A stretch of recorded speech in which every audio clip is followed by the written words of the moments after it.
Hi guys, you're about to watch the free podcast of the Young Turks, fun for everybody. Now, you understand that there's only two of our segments. We do a live 2-hour show every day, 6 to 8 p.m. Eastern. And if you want to hear the entire show, all you have to do is become a member. Sign up by going to tytnetwork.com. You can go under member options to become a member, and when you do that, it's totally convenient. You can either stream or download the show, audio or video. Plus, you get more of our network shows. There's no ads whatsoever, and you help support the show. So, tytnetwork.com. We'll see you there.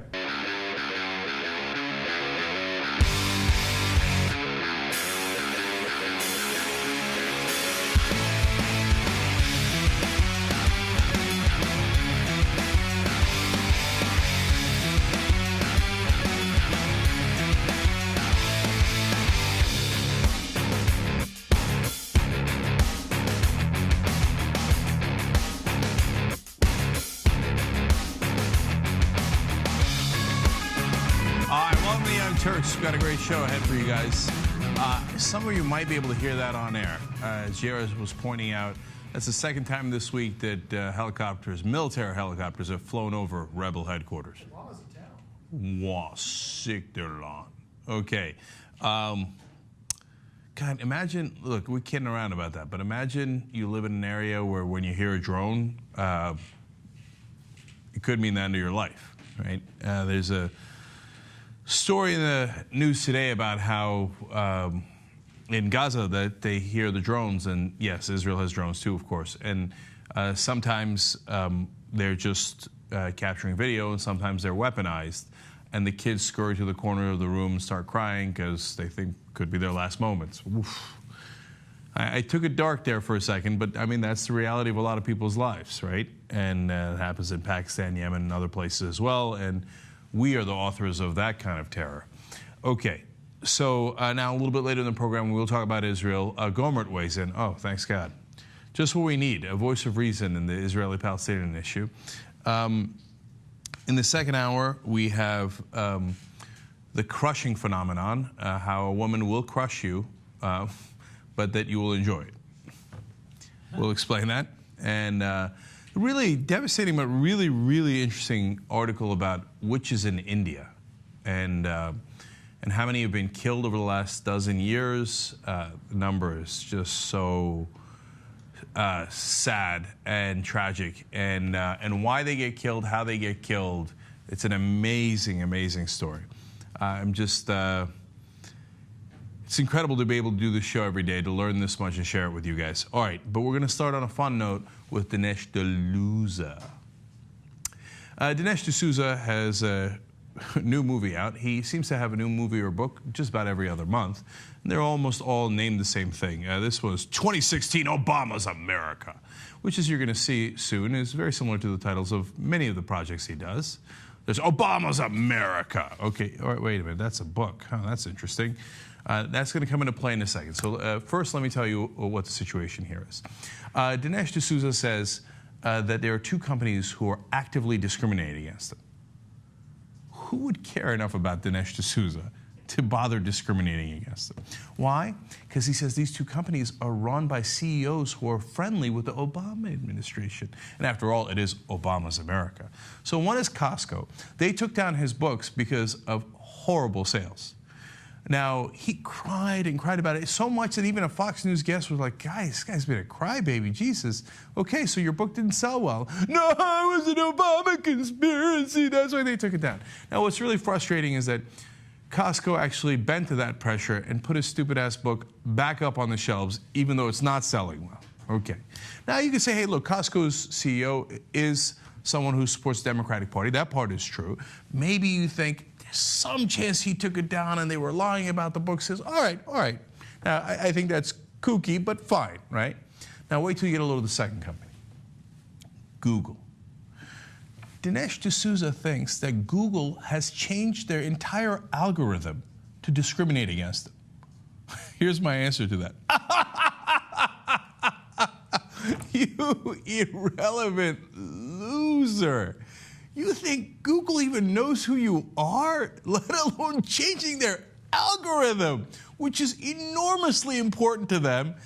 It's the source of billions of dollars of advertising for them, that they're going to tweak it because they're pro-Obama, and you've written a book or made a movie that's against Obama. Wow, I'm sure you're the only one, right? Oh, and it's affected policy so much, they're like, oh, let's change the programming of our entire system to be against Dinesh D'Souza. What a loser! What a deluser! All right, so, or could it be that you're not showing, your latest movie isn't showing up in searches, which is what he's complaining about, because it's incredibly similar to all of your other stupid-ass books. So, as I showed you there, Obama's America. Well, that book, wait a minute, the movie is called 2016, Obama's America. So, yeah, okay, the movie's not coming up as it should, or the book isn't, and one is coming up instead of the other. They have the same title. Okay, all right, no, that's all right. Well, there's very different books that Dinesh also has. Recently, he wrote, America, Imagine a World Without Her. Have you ever written a book without the word America in it?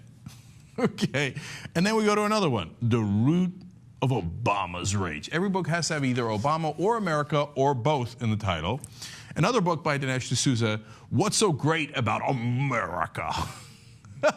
Gee, I wonder why the different searches pop up when you type in Dinesh D'Souza and America and Obama. All these stupid things come up. He's like, but my latest one didn't come up and it's not selling well.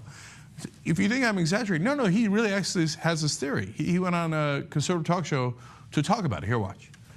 Well, with Google, it seems like a small thing, but it's an important thing, because a lot of the guys who go see our movie aren't regular moviegoers, and they don't know 15 ways on the web to find this film. They just put in America, and then they put in film or movie, and then they hit Google search. Now, if you do that for any other movie, right away, up comes the movie, up comes the poster, and up comes the showtimes. Boom, boom, boom. With our film, somehow it doesn't happen. In the beginning, you'd get our poster, but underneath it would say 2016 Obama's America, which is the title of my last film, which came out 2 years ago. I mean, it has almost the same title, but that came out 2 years ago. I don't know why algorithm would make that mistake. It's the same author, nearly the same title. Of course both are going to come up, and one is going to come up instead of the other. He thinks he's so important that there's this global conspiracy against it. What? All right, more from this. So many people aren't seeing that film, and they're like, what, is that film back in the theater? So we naturally were annoyed with Google. We're saying, look, we're not asking you to do that much. We just want people to be able to find this movie. And Google's like, well, it's a technical problem. We're trying to fix it. We're like, yeah, but you're a technical company. You know, if Burger King couldn't fix their search engine, I understand, but you're Google. This is what you do. So I'm still a little bit frustrated that this problem hasn't been completely resolved, but apparently they assure us that they're making progress.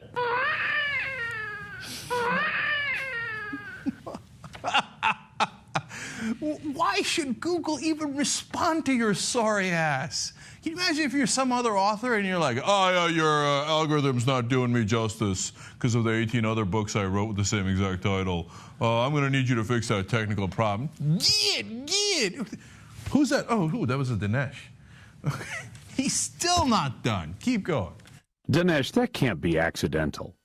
Well, it is not, and it is certainly not the case. I mean, when you look at both Costco and Google, it is the case that the top executives of both those companies are very much in bed with Obama. Now, that's a fact. It doesn't mean that they run their corporation that way. And I'm sure there are other companies where the CEOs give to Obama or gave to Romney, and nevertheless they have customers and they're happy to service them across the political spectrum. So, I don't want to seem like a crybaby on these things, so I've tried to be very restrained with Google and just say, listen, I'm puzzled, I'm baffled, I'm frustrated. I'm not saying anything more than that, but it has been now over 2 weeks, and it is kind of time to get this settled. Of course you're saying something more than that. You're implying. The host asked you, it's not accidental, is it? And you're like, well, they do give money to Obama, and we've got this problem. Of course you're implying that there's a conspiracy against you, which is absurd. Now, you think that's the end of the story. No. This is what's amazing about Republicans and conservatives. There's now a Republican congressman calling for an investigation of Google. Unbelievable. Dana Rohrabacher, fairly well-known Republican. He says, this doesn't deserve to be ignored. We need to verify the statistics in some way. and I will be suggesting the appropriate committee or subcommittee have some kind of hearing on this. Here's what your committee's going to find out. This guy can't sell books. Okay? There's no global conspiracy against you. If there was a left-wing guy that said something like this, he'd be laughed out of Washington. The Democrats would run away from him like their hair's on fire. To suggest a hearing on that, it would be preposterous. But the Republicans, there is no lunatic crazy enough that they would reject them. They go, oh, who's more likely to be right here? Google, who makes billions of dollars, by the way, one of the most successful American companies, or this irrelevant, pathetic guy whose whole existence is to make movies about Obama and how much he hates him. If Congress wastes $1 with these hearings, Republicans should never be able to complain about deficits and budgets ever again. Oh my, they're so sad. They're so sad.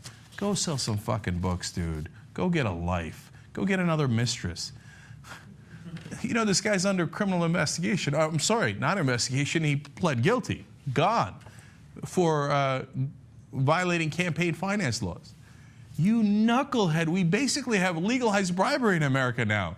How could you violate what little there is of campaign finance laws? That's kind of the loser this guy is. All right. Now, if you think this is crazy, of course, they're conservatives. There's no end to the crazy. I'm going to give you something even a little crazier. Okay? So there's a guy named Billy Johnson who is going to do a video. It's a very snazzy little video, and he's going to do this as a commentator for the NRA. You know what the video is called? Quote, "Everyone gets a gun." Woohoo! Shocking that the NRA, who basically represents gun manufacturers, would want everyone in America to have a gun. Help sales a little bit. Now, concentrate on what he's saying here in the video. Watch. As a country, we have an education policy. Imagine if that policy was about limiting who has access to public education. As a country, we have a far-reaching public parks program. Imagine if that program was designed to limit who has access to those parks. As a country, we have labor policies designed to ensure that people are given access to jobs regardless of gender, race, or creed. Imagine if that policy withheld certain types of jobs as only the purview of the government elite. The point is that as a country, we often write policy to protect access to something: education, parks, jobs. But for one of the most important protections, a constitutional right, we write policy designed to limit access. So it sounds like, look, there's nice graphics. He's talking about other rights, and this is a right. Now wait till you see where he takes it. Watch. We don't have a U.S. gun policy. We have a U.S. anti-gun policy. Our gun policies are designed around the assumption that we need to protect people from guns, that guns are bad or dangerous. But what would happen if we designed gun policy from the assumption that people need guns, that guns make people's lives better? Let's consider that for a minute. Gun policy, driven by people's need for guns, would seek to encourage people to keep and bear arms at all times. Maybe it would even reward those who do so. What if, instead of gun-free zones, we had gun-required zones? Gun policy driven by our need for guns would insist that we introduce young people to guns early, and that we'd give them the skills to use firearms safely. Just like we teach them reading and writing, necessary skills, we would teach shooting and firearm competency. It wouldn't matter if a child's parents weren't good at it. We'd find them a mentor. It wouldn't matter if they didn't want to learn. We would make it necessary to advance to the next grade. Wow. Did you just hear that? So we're not only going to just teach math and English and science, etc. in the schools. We're not going to teach how you to shoot your kids how to shoot a gun. It doesn't matter if you're opposed to it. It doesn't matter if he's opposed to it. It's mandatory. It's mandatory that we give guns to every kid in school. He talked about not gun-free zones. He said, quote, gun-required zones. You must have a gun in the school.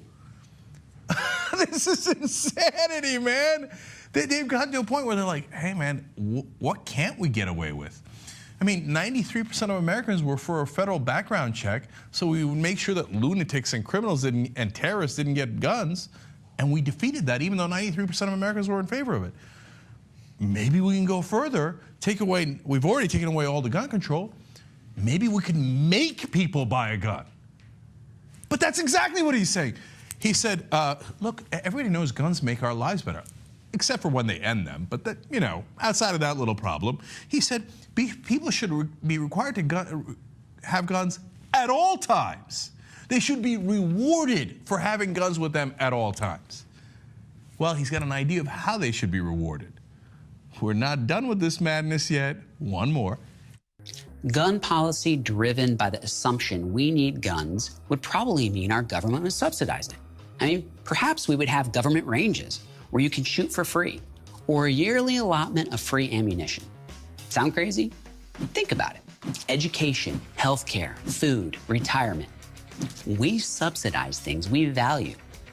Gun policy driven by our need for guns would protect equal access to guns, just like we protect equal access to voting and due process and free speech. Our founding fathers believed that we did need guns. That's why they codified our access to guns into the Constitution. But the idea of a gun policy that does justice to their intentions sounds ridiculous. What does that say about us?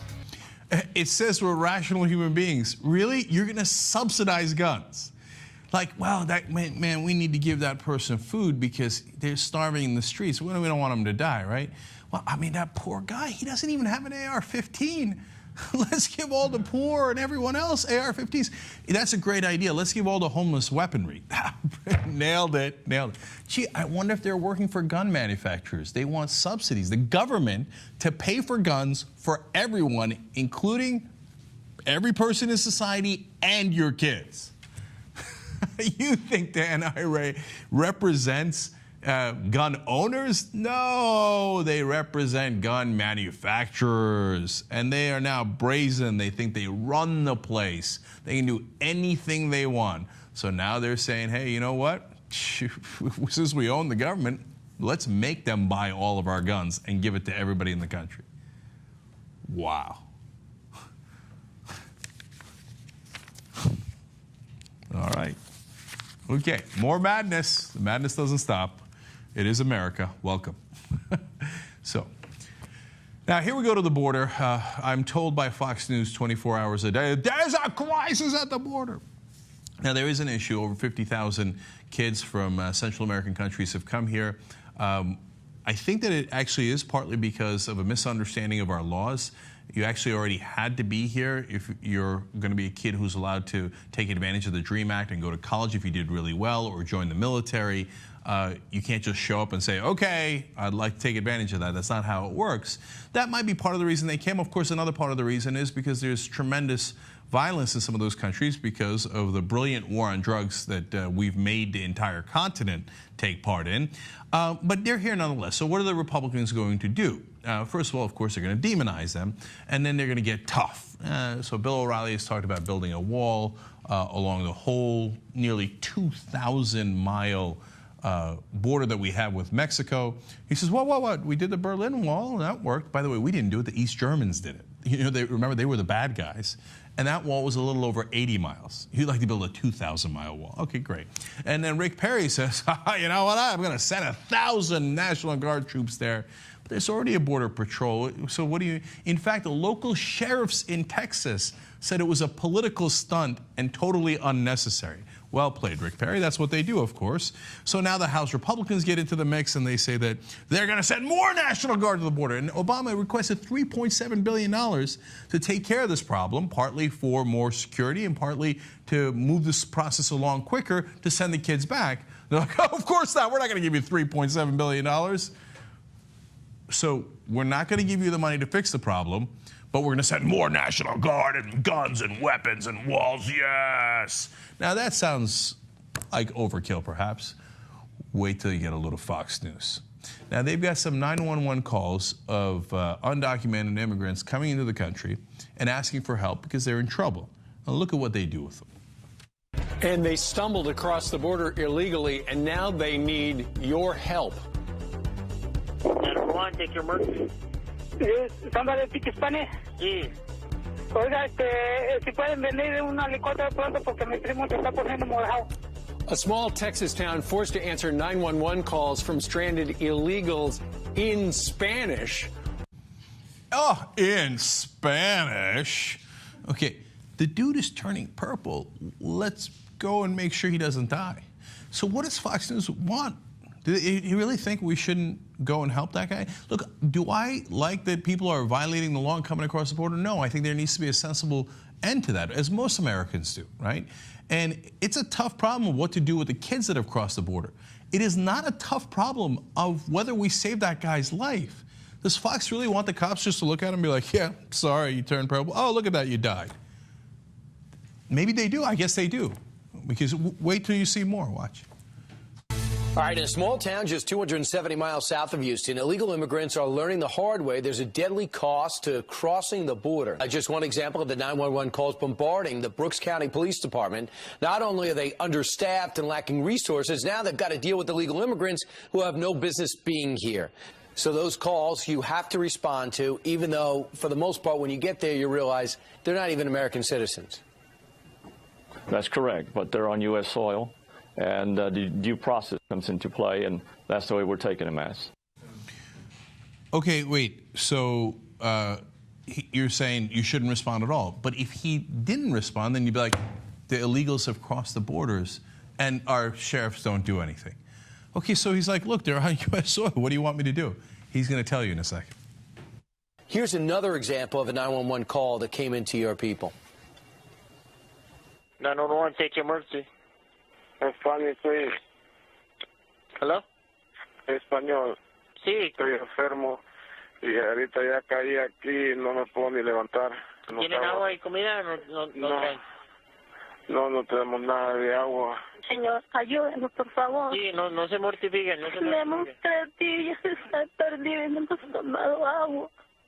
¿Desde cuándo 3 días? No sabemos qué hacer. 3 días vamos. So, Sheriff, they're coming across the border. They haven't had a drink in 3 days. What do? You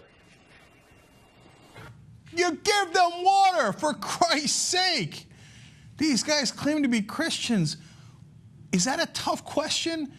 Look, after you give them the water, you detain them. You go through a process, and eventually you send them back. That's what happens when you catch people who have crossed the border without documents. So nobody's saying, hey, throw roses at their feet. But what kind of an animal would hear that call and not give them water? That they think that's an open question. We're wasting our resources on this. I can't believe we wasted some water on somebody who was going to die of thirst. They're barbarians, man. You're proud to be on that side? I'm amazed every time. Like, you go to sleep thinking, got those illegals. Yeah, they died. They got purple and they went thirst, and we let them starve and choke to death. And you think you're a good person? I guarantee you, most of the people on that side call themselves good Christians. What would Jesus do? Jesus would let you die of thirst in the desert. Really? Really? Does anyone believe that? Apparently, most of the Fox News audience, and certainly all of their hosts. Okay, I'm not done with immigration yet, so stay right here. Okay. Now, we do have the problem at the border. We do have over 50,000 kids that have come from Central American countries. So conservative groups, they've decided, you know what, that's it. You guys asked for it. We're coming, okay? Tell your neighbors, tell your friends, tell Randy Gazelles, we're coming, okay? They are going to do a national day of protesting against immigration reform, amnesty, and border search. Okay, they've already done this, and it's you have to understand something though. It's not fair. They had a lot of resources and a lot of groups working on this. They had the anti-immigration groups working on it. They had ALAPAC. Okay, God knows what that spells out, but they certainly don't like immigrants. Make them listen. What a nice conservative group. Make them listen. Overpasses for America, Federation for American Immigration, and that is an umbrella group that has all these groups across the country. And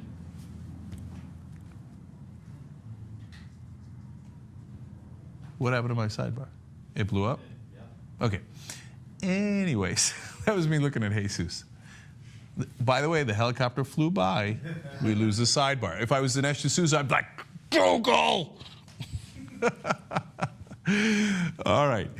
So you've got all these groups. They've decided that they're going to do protests in 300 different cities. Whoa. They say, in fact, hundreds of cities will fight back against invasion. That is from WorldNet Daily, writing about this phenomenon sweeping the country. All right, well, they're really going to show us, okay? So let's take a look at the pictures from protests across the country. So here's picture number one. Send the National Guard, no amnesty for illegals, don't tread on me. I count, what? Can we count that person in the background? 1, 2, 3, 4, maybe 5. Okay. You think that's bad? Let's go to another protest in another city. 1, 2, 3, and that'll do it. This is not trick photography. That's all who showed up. But they've got good flags, secure our borders. By the way, let me show you the counter-protesters at some of these protests. The counter-protesters so overwhelmed the theoretical protesters that it became comical. Almost nobody showed up to protest, but dozens, sometimes hundreds of counter-protesters showed up, and there was no groups organizing them with all their different umbrella organizations and money being spent. Here's an impeach Obama sign. Again, 1, 2, 3, 4, but the person, if you can see, there's a person sitting there. You can see their feet. I don't know if it's a homeless person or if they're part of this very strong, vibrant protest. I'll give them 5 on that one. Okay, now, of course, the counter-protest is also there, and another one in Milwaukee that's also larger. And these are a lot of the people doing the counter-protests are Christians. And a lot of them are saying, you know what, we'll take the kids off your hands. We'll adopt them because they need help. But this one is my favorite. This was in Nevada. And this is so wonderfully sad. There's one guy in a lawn chair. He set up a lawn chair for a second person who did not show up. That is literally the world's worst protest. That protest was so bad, they didn't bother counter-protesting. They come in, they're like, oh, God, oh, that's really sad. Oh, I really wish I hadn't seen that. All right, let's go hit the casinos. Clean up, go home, man. I don't know about the immigrants, but you so-called right-wing country, center-right, you know, moral majority of the country that you tell me is so dominant. Clean up, go home, man, and take the other lawn chair with you. Young Turks. That was a segment from hour 1 of the show. Now for the better hour, the second hour. Drums. You can get the whole show on tytnetwork.com.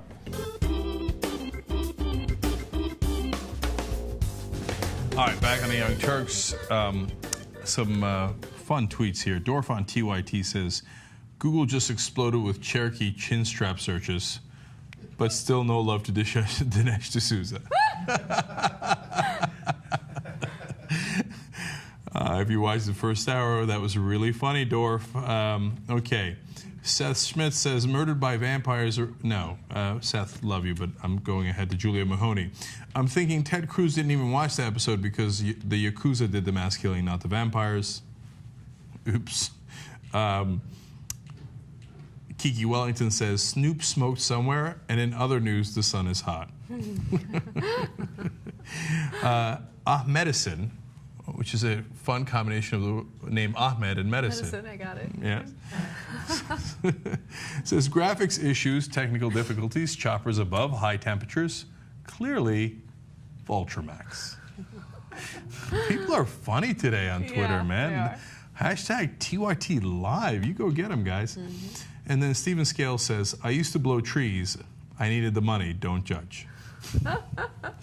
All right, everybody's killing it today. Alan Fisher is member number 1633, and Christopher Ashton is member number 1952. You guys rock. Today in the post game, we will be talking Cherokee chin straps again. Mm-hmm. Who was on the post game yesterday? You, Ruben? That's it. Oh, okay. Yeah. You guys lit it up, huh? And there was We a did. conflagration yesterday on the postgame. Yes, there was. Okay, so we'll keep that fire going today. I'll tell you who among the Young Turks staff wore a Cherokee chin strap and why they did and the reaction they got. You will love that story. I just have to do a really quick correction. I think a Cherokee chin strap is a particular sex position, but a chin strap is the actual device. Well, we'll get into those clarifications. Just want to put it out there. Okay, who we just was want it? to be accurate. Who was it? You're going to love the story. I'm telling you, man. All right, so that's for the members. And everybody check out hulu.com/theyoungturks. All right, next. All right. There's a plethora of dating sites online. There's even a dating site for people who want to meet other farmers called Farmers Only. If you haven't seen those commercials, check them out because they're awesome. But now there's You know what I want to do? I want to break into that site and be like, sorry, busted in, had sex with a farmer, and pretended to be one. Not a farmer. Gotcha. Farmers Only commercials are so funny. It's for good old country folk. Anyway, so Singled Out is a new dating site, and they had to find a way to angle themselves into the market. What's going to make them unique? Well, they're going to do DNA testing in order to find out whether or not you're compatible with other people on the dating site. So let me give you the specifics. SingledOut.com mails users a DNA testing kit to submit a saliva sample, which is then tested at a laboratory for the presence of 2 genetic markers, including one for the serotonin uptake controller, influential over how people control their emotions. The other marker is associated with genes influencing the immune system. So here's what the company says. People with different complementary versions of the serotonin immune systems were most compatible. Yeah, I mean, I don't want to be dating anyone that that doesn't have a strong immune system. Okay, that's not for me. That's for other people. I'm glad this service exists. This is so absurd. Okay, so they actually put the DNA results up on the profile, and then you can kind of judge for yourself whether or not you're into it. Like, oh, what's going on with your serotonin levels? Am I feeling it? But the thing that always amazes me with online dating, or just dating in general, is that oftentimes someone will look really, really good on paper. Like, oh, they got a good job, they're attractive, like they got a good family, they got it going on, right? But you can't figure out whether or not you have chemistry with the person until you actually like date them for a while, right? Well, but here, they're actually getting your chemistry before you even date. I know, but they're how using do chemistry, how do you explain the chemistry of a kiss? Oh, so poetic. Because your kiss. Oh, please stop, please stop. Okay, can we weed that out of the DNA testing to make sure you don't date someone like that? Okay, so here's who's going to use the service: Asians. Okay, now don't get mad. Worst. No, don't get mad now. Hold on, let me explain. Okay, and my kids are Asian, so back off. So first of all, you remember the Chinese government. Yao Ming is a bit of a DNA experiment. They took the tallest basketball players they had, male and female, and had them mate, and Yao Ming is the son. It's an amazing story. Amazing, right? And then you remember the story we covered on the show where the guy sued his wife because it turns out she had plastic surgery. Yes. And she was ugly before, he claims. Kind of right. But she tricked him, and so the kids came out ugly. He sued her for ugly kids. Yeah. Now you think that guy? Do you think that guy isn't going to do DNA testing to figure out what you look like or what your real situation is? Right. So this is just the tip of the iceberg with the immunity and all that stuff, the immune serotonin. system and the serotonin, right? But he's going to be like, give me a little breakdown of what she actually looks like. I'm just amused at like the thought of how people will assume that someone with high serotonin levels are going to be the most pleasant, right? Because they're always going to be super happy. But then I thought about how obnoxious extremely happy people are. Like, I think about myself in the mornings when I first wake up. Like, my serotonin levels are freaking spiking at that point. I'm the biggest morning person ever. And that's super annoying, I'm extremely obnoxious. Right. Like, if you ever look at my Facebook or Instagram posts in the morning, they're always super positive and peppy. And people hate them. So don't be fooled by extremely happy, peppy people. It'll probably drive you crazy. Well, and if you're going to do the testing, you might want to do it in the morning, right? Yes. To kids. I happen to think my serotonin levels are pretty high. I'm a generally happy guy, but I'm not as annoying as her, so you never know. You know what you might want to do? He's not as annoying as me. He's always super fun to be around. Super fun, super fun. You know what you might want to do? Actually go on the fucking date. Okay, that might help. You might find out what the person's actually about instead of some computer being like, bloop, bloop, bloop, bloop, bloop, bloop, bloop, bloop. This person does not compute, do not date them. Come on, it's absurd. Yeah. Okay. Then go on Christian Mingle just to mess with the Christians. Oh, man. All right. By the way, the last place I'd want to go on is Christian Mingle. Yeah. Like where people are like, oh yeah, I'm good Christian. I don't have sex before marriage. Oh, jeez, Lord mercy. That's what they say. What have I done? I think some of them are looking to be corrupted. Well, first of all, that's indisputable. But it's not the best. It's not a target-rich environment. Let's just put it that way, right? Have you checked it out? No, I'm just guessing that you're going to have to work a little harder. Although the wildest sex I've ever had is with a preacher's daughter. See? Maybe I should tell that story in the postgame, too. Maybe you should. I'm going to throw that story in. Cherokee chin straps and wild sex with a preacher's daughter. Jeez, Lord mercy. How are you not going to sign up for membership? All right, next. All right. A family was asked to leave a Southwest air flight. That doesn't make any sense. Let me try that again. A man and his 2 children were asked to deboard a flight, a Southwest flight to be specific, after he apparently put out a negative tweet about one of Southwest's employees. Now, apparently, Duff Watson is an A-list passenger, which means he gets to board the flight first. But his 2 children are not A-list passengers. As a result, the children had to wait. So he got really upset about it and said, well, can't they just board with me? They disagreed. One particular woman by the name of Kimberly said no. And so he had to wait and board the flight like all those other regular people who aren't part of the A-list. Oh, no. How dare they? Now, he said the following. In leaving, I said, you know, real nice way to treat an A-list. I'll be sure to tweet about it. And then he did tweet about it. Something to the effect of, wow, rudest agent in Denver. Kimberly S. Gate C39, not happy with Southwest Airlines. Okay. Okay. All right, now here comes the pain, right? Yes. There's no way that that's not going to cause trouble in modern day America. So what are they going to do? So they come up to him and they say, you got to remove that tweet. That's a dangerous, dangerous tweet. You're a dangerous tweeter. That's what you are, okay? You got to get off this plane until you remove the tweet. So the woman allegedly said that her safety feels threatened at this point because of what I tweeted. And she said, you can't board the plane unless you delete the tweet. And so he actually had to get off the plane, delete the tweet, and then they let him back on the plane. Right. Okay, so that's insanity. So you started with, well, not sure whether you like this guy with his whole A-list snobbery on Southwest. Right? Oh, please, I'm on the A-list. Okay, good for you, big guy. But actually, he's right. I mean, he probably paid a little bit more, and he's got his kids with him, and he's like, I mean... Sorry, your kids aren't A-list. Okay, let's just really quickly, this is a little bit of a tangent, but I just have to get it out because it drives me crazy when it comes to boarding flights.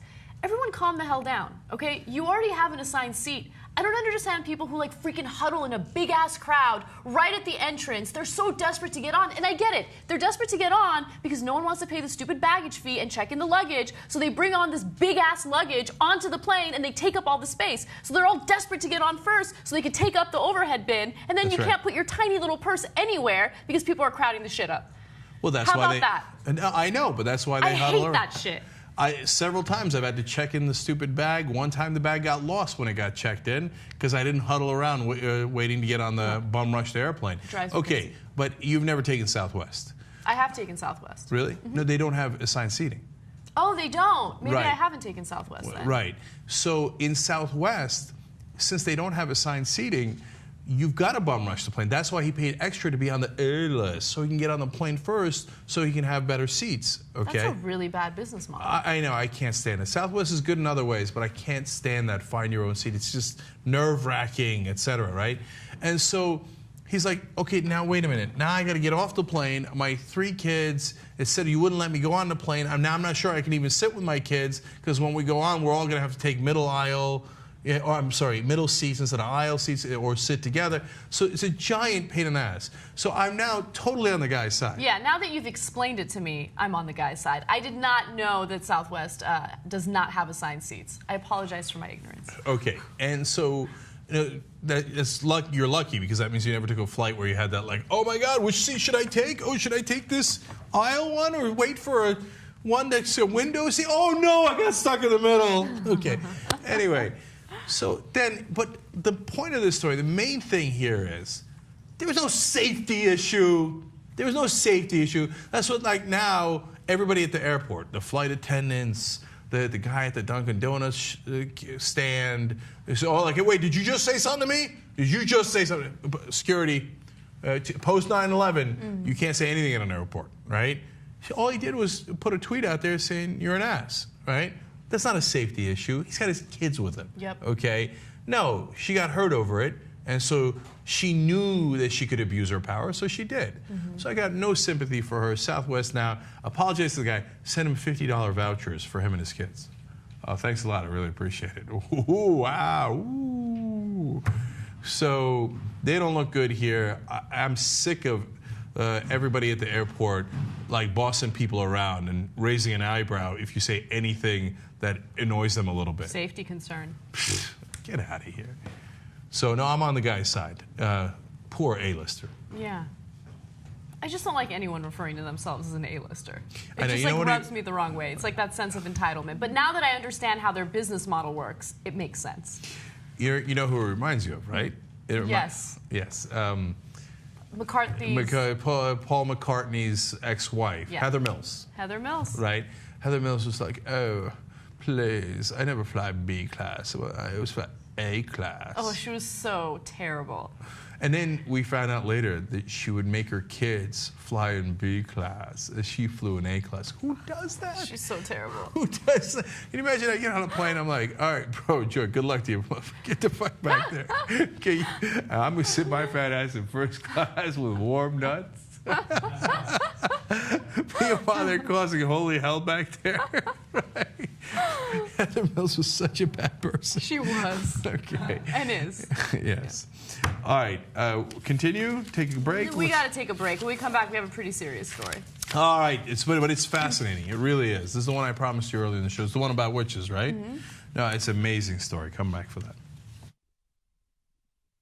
You liked that, didn't you? All right. If you want the whole show, you like it even more, go to tytnetwork.com.